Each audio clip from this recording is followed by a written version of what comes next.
ስለ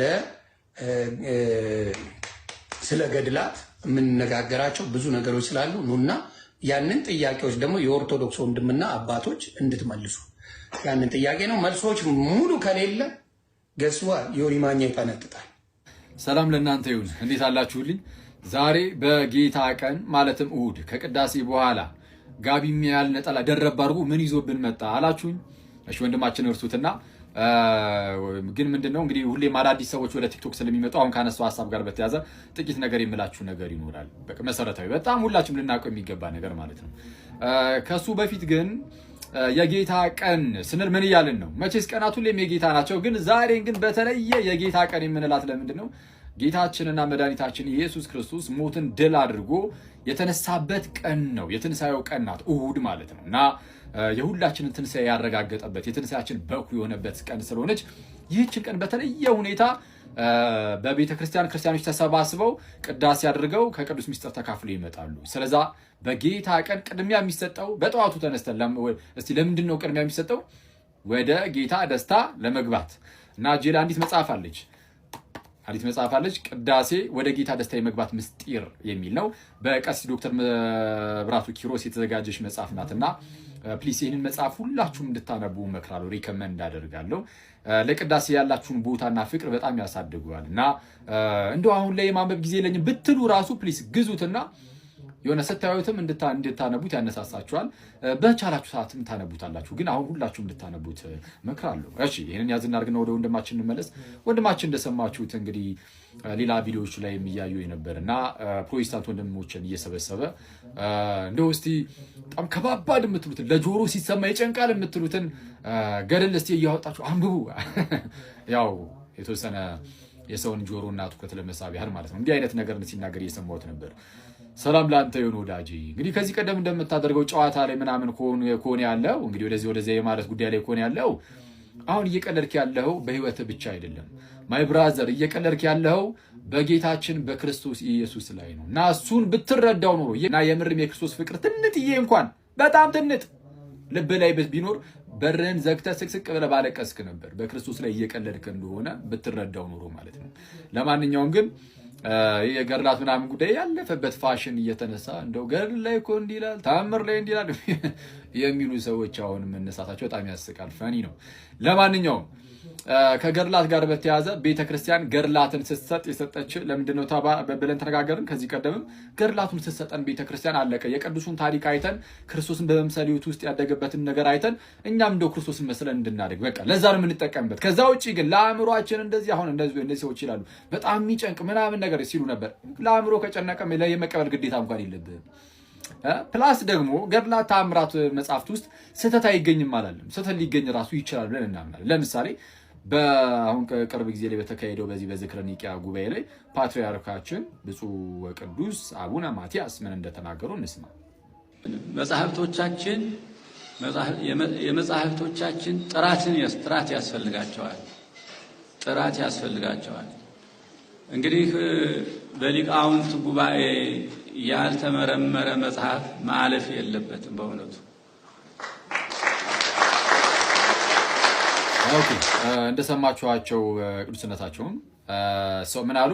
መጽሐፍቶቻችን ጥራት ያስፈልጋቸዋል። እኛ ራሱ መጽሐፍቱን እንዲህ ብለን እየተናገርን ነው ማለት ጥራት ያስፈልጋቸዋል እየተባለ እና መመርመር አለባቸው በሊቃውንት ጉባኤ እየተባለ ብድግ አድርገህ ባይዜ ቢመረመሩ ራሱ ተመርምረው ቢወጡ ራሱ የሃይማኖት መመስረቻ አይደሉም፣ የሃይማኖት መከራከሪያ አይደሉም። እንደዛ እንኳን ቢሆን ያውም ጭራሽ እንደው ምን እየተባለ በጉባኤ ላይ ነው ባይዚ ቅዱስነታቸው የተናገሩት መጽሐፍቶቻችን ጥራት ያስፈልጋቸዋል። በቃ እንዲህ ነው እኛ የምናምነው። ስለዚህ እነዚህ መጽሐፍት ይዤ ኦርቶዶክስን ላሸማቀቅ ምናምን እሱ ጭራሽ አይታሰብም። በቃ አለቀ። ኦርቶዶክሳውያን ወይም ክርስቲያኖች መጽሐፍቱን በምን መልኩ መጠቀም ለምን ዓላማ መጠቀም እንዳለባቸው ገብቷቸዋል። ስለዚህ አሁን ይሄ የመደናቆርና ጉንጫ አልፋ ክርክራችሁን ያዝ ታደርጉታላችሁ። ይቆየን። መልካም የጌታ ቀን።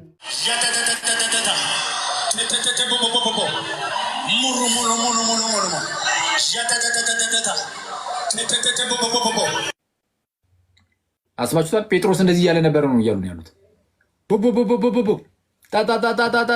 ታታታታታታታ አረ ጌታ ይቅር ይበል። ጴጥሮስ እንደዚህ ይላል ትላለህ አንተ። አረ አንተ ሐዋርያት ጴንጤ ናቸው ብለህ እንደዚህ ይላል ነው? አረ በጌታ በኢየሱስ አረ እያፈርን እንደው በመብርሃን እስማ አንዳንዴ ክርስቶስን በጣም ነው የሚያስገርመው እና በጣም የእግዚአብሔር መንግስት በጣም በደጅ ናት እና እኔ የትኛውም ሰው አሁን ወደ እግዚአብሔር መንግስት በጣም መቅረብ አለበት። ከእንደዚህ ዓይነት ቀልድ ወጥቶ ወደ ጌታ ቤተክርስቲያን መጨመር በጣም ያዋጠዋል። ክርስቶስ ድንገት ይመጣል። ያኔ እንዳናፍር በሙሽራይት ውስጥ ልንጠብቀው ይገባል። በቤተክርስቲያን ውስጥ ሆነን ልንጠብቀው ይገባል። ይሄ ቡቡቡ ጣጣጣ ቃቃቃ ምናምን ብለህ እነ ጴጥሮስ እንደዚህ ይላሉ ብትል፣ ሐዋርያው እንደዚህ ይላል ብትል ስራ ፈት አይደለም። ማይ ብራዘር መንፈስ ቅዱስ ሞልቶበት በተለያዩ ቋንቋዎች ልሳኖች በዓለም ዳርቻ እየሄደ ያስተምር የነበረ ነው ነው የምንለው የሞላበት ቅዱሱ መንፈስ እንጂ ሌላ አይነት ስፒሪት አይደለም። እንዲህ የሚያስብል አይነት መንፈስን አልተቀበልም። ቅዱስ ጴጥሮስም የተቀበለው እንዴ ምንድነው የእግዚአብሔርን ክብር በገዛ ልሳኖቻችን ይገልጣሉ ተብሎ እስኪነገርላቸው ድረስ የእግዚአብሔርን ቃል የሚገልጡበት ቋንቋን የተሰጣቸው አለቀ እና ጴንጤ አይደሉም እና እስቲ የተወሰነ እንሄድበት ይሆናል እና ሌላም ነገር አይቻለሁ። ቆይ እስቲ ሴቭ አድርጌው ነበር እንዲህ ወንድማችን በጋሻው ደስ አለኝም ትላለ።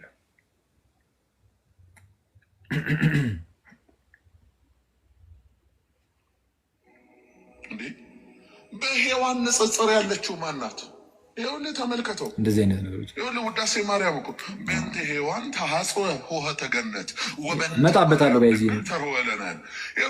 በሔዋንም ቪዲዮ ይሰራበት እንዲሰራበት ብዬ ዳግመኛ በማን ተከፈተ?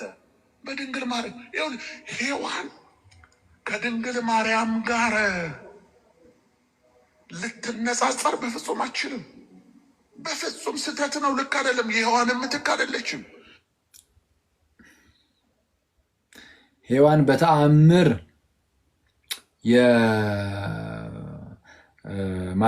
ማርያም የሔዋን ምትክ አይደለችም። አዳም እናቱ ናት፣ ሚስቱ ናት።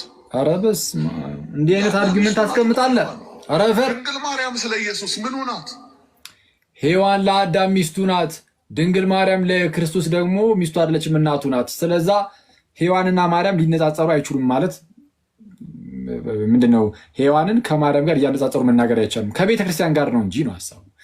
እሺ ከቤተክርስቲያን ጋር ማነጻጸር ይቻላል? ሔዋንን ይቻላል? ይቻላል። አዎ እንዲህ ይቻላል ሳይሆን ሲጀመር ንጽጽር ውስጥ አሉ። ሔዋን ለቤተክርስቲያን ምሳሌ ሆና ተቀምጣለች። ይህ ምንም ግልጽ ነው፣ እናውቃለን፣ እንረዳ። ይህ የክርስቲያናችን ትምህርት ነው። ጳውሎስም ብሏል ይህ ምስጢር ታላቅ ነው ቢለን ኤፌሶን ምዕራፍ 5 ላይ እኔ ግን ስለ ክርስቶስና ስለ ቤተክርስቲያን ይህንን እናገራሉ ይላል። ስለ ባልና ሚስት ምናምን ከላይ ይናገራል።